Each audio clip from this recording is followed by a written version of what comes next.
Bienvenidos al programa En Sus Palabras, gracias por su fidelidad y sintonía. En esta ocasión nos hemos trasladado al lugar del hallazgo de Nuestra Señora de Suyapa para conocer la vida y la misión del Padre Bosco René Castillo, misionero del Sagrado Corazón que atiende pastoralmente esta zona. Acompáñennos para conocer juntos esta historia vocacional.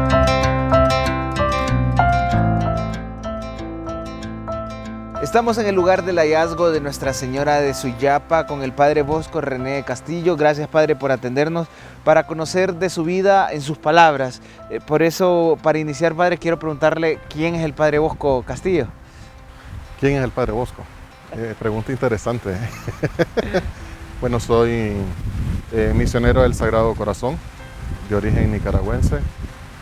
Tengo ya sobre 14 años de estar trabajando aquí en Honduras, en 2 etapas, y aquí me ordené de sacerdote en la parroquia de aquí de Latillo, y casi todo mi ministerio lo he desarrollado acá. Solo un año que me mandaron a una experiencia en Nicaragua y después me volvieron a trasladar para acá. Ya iremos conociendo todo eso, Padre. La idea de este programa es conocerle, por eso vamos a saber qué es de Nicaragua. ¿De qué parte de Nicaragua es como tal? Le invito a que nos podamos sentar, Padre, para poder dialogar. Bueno, soy de la humilde Granada, digo yo. ¿Por qué? ¿Por qué humilde? Somos, molestando al Padre Fede, a veces le digo, Granada es Nicaragua, lo demás es monte. Pero es parte de la vivencia comunitaria, no, de la ciudad más antigua fundada por los españoles en tierra firme. Solo por eso es humilde, ¿no? Entonces, es una ciudad bonita, acogedora, colonial, con gente muy amable. Aunque el típico granadino, dice Fede, no habla mucho, es muy orgulloso, muy creído, nos creemos sangre azul, pero eso es envidia de los demás departamentos. Ya iremos viendo todo eso, Padre. ¿Cómo está constituida su familia, Padre? Mi familia tengo mis 2 viejitos todavía, estuvieron de cumpleaños ahora en enero. Somos 5 hermanos. Como dijo un cura que estaba con nosotros, somos 2 varones, un cura y 2 mujeres. Soy el tercero de los 5 hijos, primero 2 varones, después mis 2 hermanos varones mayores, sigo yo, 3, y mis 2 hermanas menores. ¿El de en medio? El de en medio. ¿El consentido? No, tengo el síndrome del hijo de en medio, que se siente como abandonado y tiene que valerse por sí solo en muchas cosas. Ya veo. ¿Cómo fue su infancia siendo el hijo, pues, de en medio, podríamos decir? Mi infancia muy buena, la catalogo yo, muy alegre. Siempre he sido de carácter complicado. Recuerdo, en primer grado me pegó la maestra. ¿Por Y qué? fue de manera injusta. Yo no era el que estaba molestando, yo solo me reí. Pero me cayó el muerto a mí y me pegó. Entonces yo le dije que quién era ella para pegarme. Chicotillo, ¿no? Que le iba a decir a mi papá, porque ella no era ni mi papá ni mi mamá. Entonces le mandó una nota a mi papá, que era profesor. Se le llegué a la casa, puse quejas de que me pegó la maestra. Entonces mi papá me dijo, no te preocupes, y le mandó una nota, dale yo, mañana vamos a hablar con la profesora. Está bueno. Yo feliz, iba con mi papá, ya me sentía yo que voy. Llegamos, había empezado la clase, él la llamó, salió y delante de ella me dijo, mira, no es ni tu papá ni tu mamá, pero tiene derecho a pegarte más, te traigo aquí, le llevo una coyunda, decimos allá, si está molestando, dale. Yo me quedé así, Bueno. ¿Fue la única vez que le tocó? No, me pegaron hasta 3er grado. En 4º ya me expulsaron. ¿Por qué? ¿Por qué? ¿Cómo está todo eso? Por participativo en clase. ¿Era muy participativo en clase? Sí, me tiraba unas carcajadas buenas y molestaba. Entonces, hace poco murió un padre salesiano, me reglió. En 4º me sacaron de clase y me pegó un reglazo. Pasé con las nalgas pintadas, con la regla, como 4 días. Al padre lo trasladaron, años después llegó de nuevo y le dije, padre, yo me acuerdo muy bien de usted. Y me dice, sí, de verdad, ¿y por qué te acuerdas de mí? Usted me pegó un reglazo, ¿no? Que me quedaron las nalgas pintadas varios días. Y me dice, ay, disculpa, dice, en ese tiempo yo... Pero yo ya no pego. Está bueno. Estudié toda la primaria con los salesianos, de ahí pasé a un instituto técnico, hice 2 años de 3 y volví a los salesianos. Pero no fue la única vez que lo expulsaron. No, desde 4º grado hasta el último de bachillerato tuve vacaciones forzadas varias veces. Interesante, padre. ¿Qué soñaba hacer en esa época? Yo soñaba al principio ser ingeniero civil. Es más, yo empecé la carrera de ingeniería civil. Y con la cuestión de la guerra en Nicaragua, me tocó prestar el servicio militar, estuve en zona de guerra. Al año y algo, eran 2 años, me presentaron un proyecto, me hablaron, me gustó la iniciativa.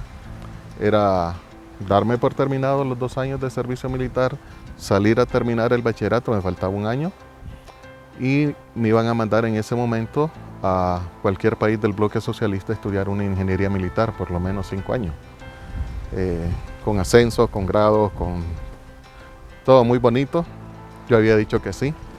Y yo no sé si fue la providencia o qué fue, pero 2 días antes de firmar el contrato, mi carácter no ha sido tan... Me ofrecí balas con el tercero al mando de la tropa, entonces dije, no firmo porque si de soldado me porto así ya con grado, no, me voy a complicar la vida. Dije, no firmo. ¿Le gustaban mucho las armas, padre? Me gustó la vida militar, aunque tengo problemas con las figuras de autoridad, me gustó la vida militar. Dije no en ese momento. También entré a la vida religiosa y uno de mis hermanos me decía, si vos nunca haces caso y ahí hacen voto de obediencia, ¿qué te vas a meter? Y yo, pues, me gusta. Entonces, aquí estamos. Ya hice mis primeros votos en el año 95 en El Salvador, después del noviciado en Dominicana, y he ido caminando. Ya vamos a entrarnos a la parte religiosa, padre. Antes de entrar, o cuando estaba en esta situación de los militares, ni por cerca pensaba en Dios. ¿Cómo no? Ahí me empezaron las inquietudes. Hubo un vecino, nos fuimos, en ese tiempo salimos como 9 muchachos del barrio. Nos sentamos a platicar y ver la situación. No prestabas el servicio militar, no podías estudiar, no podías trabajar, no podías hacer nada. Entonces nos fuimos 9 del barrio de manera voluntaria a presentarnos en enero.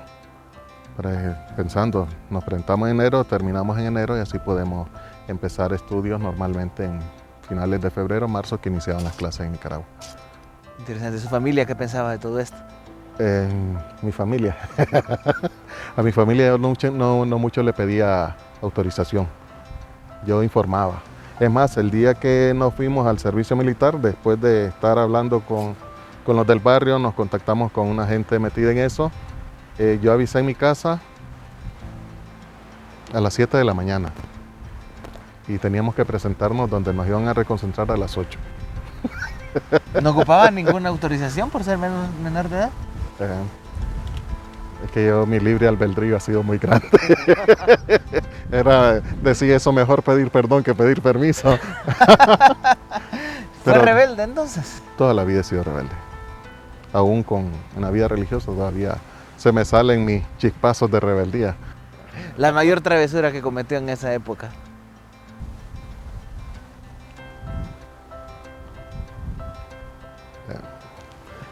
Yo empecé a tener llave de la casa a los 14 años. Y a veces llegaba a dormir, a veces no llegaba. Y me iba los fines de semana, salía de vago y en la casa solo decía, ahí vuelvo. No decía dónde iba o me dan permiso, yo informaba. Importantes palabras del padre Bosco René Castillo. Vamos a ir a una pausa, pero al volver, padre, ya quiero que hablemos un poco de esta inquietud vocacional. Me cuenta que estaba ya en la etapa militar cuando empieza a sentir este llamado, estas preguntas, esta inquietud. Pero queremos saber qué es lo que le hace decidirse para ser sacerdote, para entrar a la vida religiosa y sobre todo viendo este detalle que usted nos ha contado de que la obediencia no ha sido como que de su fuerte. Todo esto y mucho más al volver de la pausa aquí en el programa En Sus Palabras.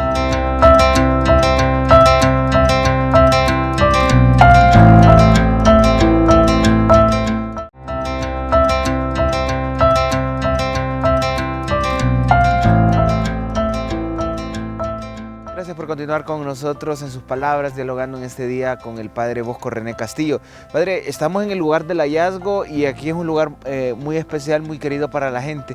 Se trata del pocito de aquí, del lugar donde fue encontrada. Así nos cuenta en qué consiste esta devoción, esta historia de aquí.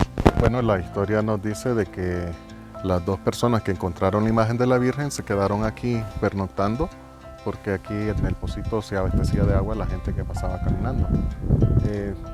Hay unos que dicen que nunca se ha secado, pero ahora con el cambio climático, la deforestación de la zona, el gorgojo descortezador y el gorgojo de dos patas sí nos ha afectado y el pozo se ha secado en algunos años. Pero cuando empiezan las lluvias ya vuelve a tener agua. Interesante el lugar del encuentro de Nuestra Señora de Suyapa aquí. Antes de la pausa estábamos dialogando sobre ese llamado vocacional que de cierta manera comenzó con la etapa militar, pero ¿cómo se va concretando? Bueno, en la etapa militar había uno de los que nos fuimos del barrio, los amigos que en la escuela de entrenamiento él promovió rezar el rosario en las noches, ya descansando un poco de la jornada del día. Y ahí se me fue quedando a costumbre y empezar algunas inquietudes. Aunque estudié con los salesianos, no era muy religioso, iba aquello de, como decía el difunto Danilo, el cumplimiento. Entonces, iba a misa, pero a oír misa. Ya ahí empezaron las inquietudes más fuertes, terminé, tuve la última novia, decía era la misma cuestión de la guerra, pero no, aquello surgió. Incluso yo empecé mi formación con los diocesanos. Fui a hablar con el obispo, estuve como 2 o 3 meses, echamos chispas con el obispo, no nos llevamos bien hasta un momento que le dije, mire, monseñor, lo siento, yo ni a mi papá ni a mi mamá le he aguantado mucho, menos a usted y me voy. Y los misioneros del Sagrado Corazón atendía en ese tiempo la parroquia, yo los conocía y empecé a tener contactos más íntimos con ellos, a conocer la congregación. Vemos entonces que el rosario es como el punto de acercamiento a la fe. Sí, ahí empecé. Y creo también la devoción mariana que traemos arrastrando por herencia con mi abuela materna. Es donde tengo un pequeño problema con las advocaciones de la Virgen. La patrona de Nicaragua es la Inmaculada Concepción, en la congregación es Nuestra Señora del Sagrado Corazón, trabajando en esta zona es Nuestra Señora de Suyapa y en mi casa se celebra Nuestra Señora del Perpetuo Socorro. Una fiesta total de la Virgen, pero es la misma imagen. Es la misma Virgen, sí. Y cada quien, bueno, uno se siente más cómodo con una imagen o con otra, entonces ahí vamos. Muy bien. Y inició entonces en la vida diocesana, ahí hizo proceso de discernimiento, dejó todo, ¿o cómo fue para iniciar? Fui a hablar con unos padres, de ahí hablaron con el obispo, ya había empezado el año escolar, digamos, en el seminario, y me dijo, bueno, va a estar aquí en la casa conmigo, conviviendo, pero el obispo tenía su carácter especial, era diabético, y entonces ahí pues dije, no voy por aquí. Y conocía ya a los misioneros. Conocía a los misioneros, ahí atendían la parroquia, pasaban frente a la casa para ir a varias comunidades, no, allá decimos comarcas, no decimos aldeas. Entonces pasaban en moto, en unos Jeep Land Rover también, ya bastante veteranos, y ahí los fui conociendo. ¿Qué le llamó la atención de esta congregación? Me llamó mucho la atención su entrega, su disponibilidad, el estar dispuesto a ir a cualquier lado, bajo cualquier clima. Había un viejito, el padre Antonio Mateos, que pasaba en verano en la moto, pasaba bien, pero en invierno pasaba todo envuelto en plástico, en un traje para la lluvia, porque la carretera esa sí se ponía bastante lodosa, arena, lluvia por el lago, a la orilla del lago. Entonces, todo eso me fue motivando y conociendo la cercanía de ella. En ese tiempo llegaron recién ordenados, bueno, llegaron de diácono todavía el padre Fede y el padre Pío, que ahorita está en El Salvador. Decide ingresar con ellos, es aceptado, me imagino, en un primer momento. ¿Y la obediencia, cómo va todo esto? Sí, entré con ellos, e incluso en la casa cural en Nicaragua, me pusieron recién llegado en un cuarto, el último de la casa, que como a menos de 100 metros, unos 70 metros más o menos, pasaba la vía del tren. Y el tren pasaba a las 5 de la mañana y me dice Fede un día, Bosco, estoy con pena porque pasa el tren y lo está desvelando. Y lo quedo viendo y le digo, ¿y a qué hora pasa el tren? La casa temblaba toda, las tejas se movían, había mucha bulla en la casa, pero yo solo lo oí la primera noche, después no oí nada.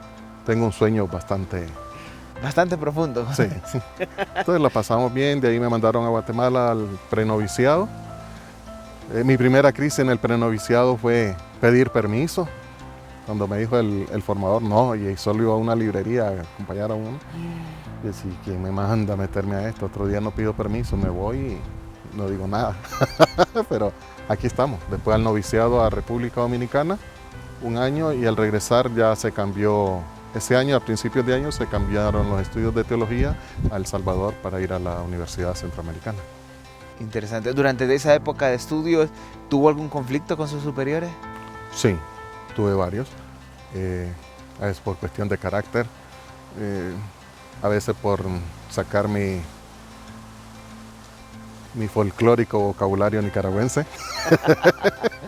Entonces sí, tuvimos algunos choques o no querer aceptar algunas correcciones o cosas, pero que al final sí, va uno viendo la situación por dónde va y por dónde Dios nos quiere llevar.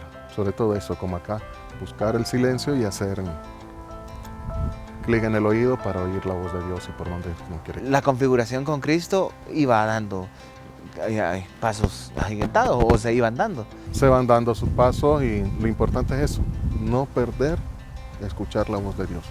Porque a veces creemos que con los estudios ya sabemos todo, ya sabemos cómo es Dios, ya sabemos qué va a actuar o qué nos va a pedir.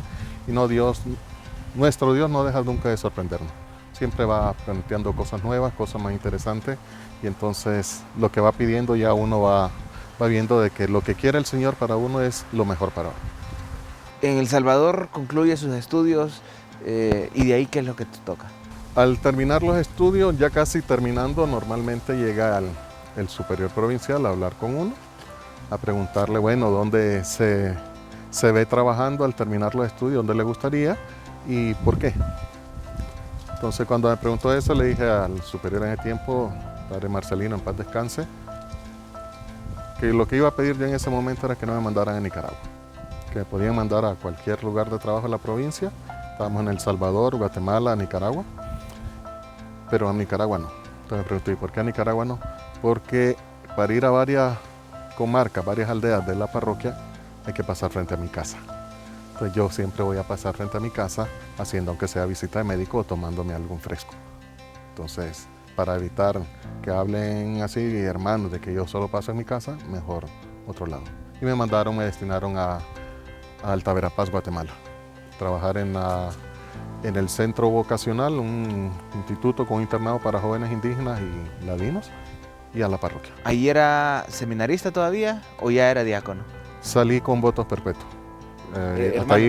Hasta ahí pedí el diaconado y me ordené en esa parroquia de Alta Verapaz, en Chaal, San Agustín. Vamos a conocer más sobre esto y sobre los casi 15 años de ministerio sacerdotal que tiene. Todo esto al volver de la pausa. Estamos aquí desde el lugar del hallazgo de Nuestra Señora de Suyapa en el programa En Sus Palabras.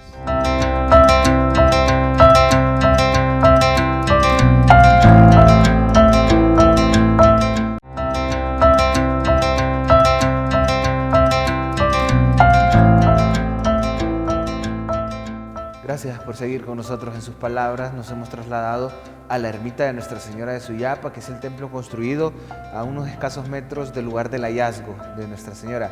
Esta es la sede y la casa de la Piligüina, como cariñosamente le ha bautizado la población de este lugar a la imagen de Nuestra Señora de Suyapa que está en este lugar. ¿No es así, padre? Así es, dimos a hacer una réplica a un escultor en Nicaragua y las medidas, le llevamos fotos de la Virgen y él nos la hizo y entonces aquí está la Piligüina. Ya que tenemos la peregrina y la original, entonces esta es la Piligüina. Desde el lugar, Casa de la Piligüina, padre, seguimos conversando con usted. Hablábamos que lo ordenan diácono en Alta Verapaz, Guatemala. Sí. ¿Cuánto tiempo de diaconado le tocó vivir? Prácticamente hice 2 años de diaconado. Vine aquí a Honduras en el 2005, enero 3 del 2005. De diácono y en noviembre 5 fui ordenado aquí sacerdote por el cardenal Rodríguez, aquí en la parroquia. 2 años de diácono, bastante tiempo, más de lo común. Más de lo común. ¿Por qué? ¿Por qué fue esto? Por rebeldía principalmente. La rebeldía que le ha acompañado, padre, pero siguiendo el camino del Señor es enviado a Honduras, 14 años. ¿Cómo han transcurrido este tiempo de sacerdocio? Aquí he aprendido mucho con la gente, me ha enseñado bastante. Sigo aprendiendo todavía, no soy un pastor terminado, sino que quiero seguir en eso desde el carisma también congregacional, ser como Jesús o amar como ama al Señor con un corazón humano, ser un buen pastor como nos pide ahora también el Papa Francisco, un pastor con la acercarme a la gente, vivir con ellos, acompañarlos en sus alegrías, en sus dolores, estar. Cuando le dijeron que venía para Honduras, ¿qué sintió? Lo primero que dije, no se me ha perdido nada en Honduras, aquí estoy bien, entonces yo no voy. Y después al tiempo, en virtud del santo voto de obediencia, me dijeron que venía para acá. Hay algo, un dato muy curioso que me decía fuera de cámara, padre. Le dijeron, en tal año tiene que estar ahí, sí. Y el año comprende 365 días. ¿Cómo fue todo eso? Sí, me dijeron en el 2005, bueno, te queremos en Honduras. Entonces le dije al principal, bueno, 2005 termina el 31 de diciembre a medianoche, entonces tengo todo ese año para estar allá. Y se puso muy serio, me quedó viendo y me dijo, el 3 de enero te quiero allá. Entonces aquí aparecí un 3 de enero. ¿Y aquí les ha tocado crear comunidad, crear parroquia de cierta manera? Como congregación asumimos en el 2005, estuvo primero el padre Fidel Martínez y Fernando Pacheco. Después vino un hermano religioso y han cambiado varios padres. Y bueno, a partir de ahí hemos ido construyendo algunos templos en las comunidades, no habían. En algunos todavía seguimos celebrando en casas porque no tenemos, entonces vamos poco a poco. Primero Dios logremos tener en todas las comunidades de la parroquia. Pero también es interesante, es bonito celebrar en las casas porque la gente comparte lo que tiene. Es raro la casa en la que se celebra la Eucaristía, en las comunidades que no se tiene templo, en que no haya un tecito de zacate limón con rosquilla, un sanduchito, alguna cosa que compartir, alguna tostadita. Entonces, comparte la gente. Es una Eucaristía verdaderamente completa, porque comemos la palabra del Señor, comemos su cuerpo y sangre y también comemos comida para seguir creando comunidad. Importante, interesante saber esta misión que tienen, padre. ¿Cómo ha sido ese recorrido en su congregación, en su comunidad religiosa? Ha sido un recorrido a lo largo de la vida con alegrías, con tristezas, con enojos, con entregas totales, viviendo el ministerio. Hablando con amigos sacerdotes, yo les decía una vez, yo me he sentido más realizado como presbítero ejerciendo el sacramento de la reconciliación. Nuestro carisma habla de un Dios compasivo, misericordioso, cercano, acogedor, y en la reconciliación he logrado experimentar eso. A veces vemos curas que, por ejemplo, a mí me cuesta confesarme, un cura salesiano me gritó en un confesionario, entonces yo tengo que terapiarme para ir a confesarme y llegar a la confesión y ofrecer eso del Señor que nos acoge. Así que ahí es donde he vivido más, me he sentido más realizado. La Eucaristía sí se siente en alguna cosa muy especial, pero en el sacramento de la reconciliación, ver el cambio en la persona al momento de reconciliarse con el Señor ha sido muy impactante. ¿Le ha tocado confesar amante algún rebelde? Me tocó una experiencia en El Salvador muy bonita, confesar. Me pidieron ayuda en un acto penitencial. Yo fui a una reunión de la congregación y me dijo el párroco de Mariona, el padre Carlos Abea, me dijo, quédate, ayúdanos en unas confesiones. Y le dije, no, si son un montón de padres, los del seminario nuestro y ustedes en la parroquia son casi 5 curas, 4 curas. Le digo así. Y me dijo, no, quédate, hay una señora que se va a confesar si no conoce al cura. O sea, vos no te conoce, quédate. Bueno, le salió caro al padre porque le dije, yo me quedo si me invitas a comer a tal restaurante. Solo lo había visto en el periódico y sí me invitó. Pero fui a confesar, una señora, habló casi 2 horas la señora, no repitió nada. Y cuando terminó hasta suspiró profundo, le dijo, mija, ahora sí, padre, regáñeme. Y le dije, no mamá, no lo voy a regañar, solo le voy a hacer una preguntita. Me dijo, dígame. Y le digo, mami, ¿qué pasó que no se había confesado antes? Y la respuesta me impactó mucho, me dijo, es que no conocía a Dios. Eso me impactó y yo, wow. La abracé, sentí que casi se desmayaba la señora y la agarré y le dije, mamá, tranquila, no pasa nada. Fue una experiencia esa es la experiencia que en la confesión que más me ha marcado. Importante saber esto del ministerio, padre.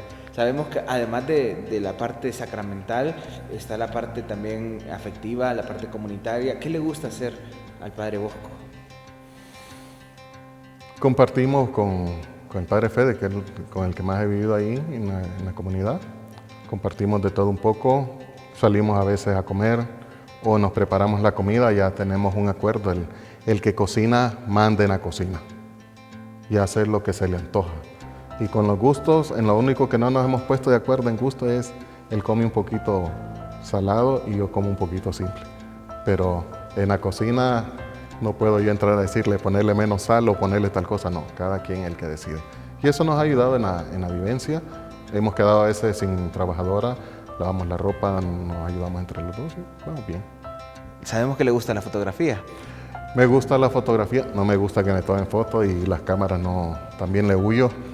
Varias veces me habías dicho ya del programa y yo dije, Pero ahí vamos, es un hobby caro, he ido aprendiendo, pero vale la pena.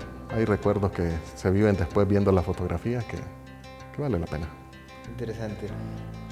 Lastimosamente, padre, el tiempo se nos ha terminado, pero no podemos concluir este programa sin que usted nos regale la bendición. Bueno, vamos a terminar este programa. Que el Señor vaya delante de ustedes, detrás de ustedes, los bendiga, los guarde, los proteja, le muestre su rostro y sobre todo les conceda su paz. Por Jesucristo nuestro Señor. Amén.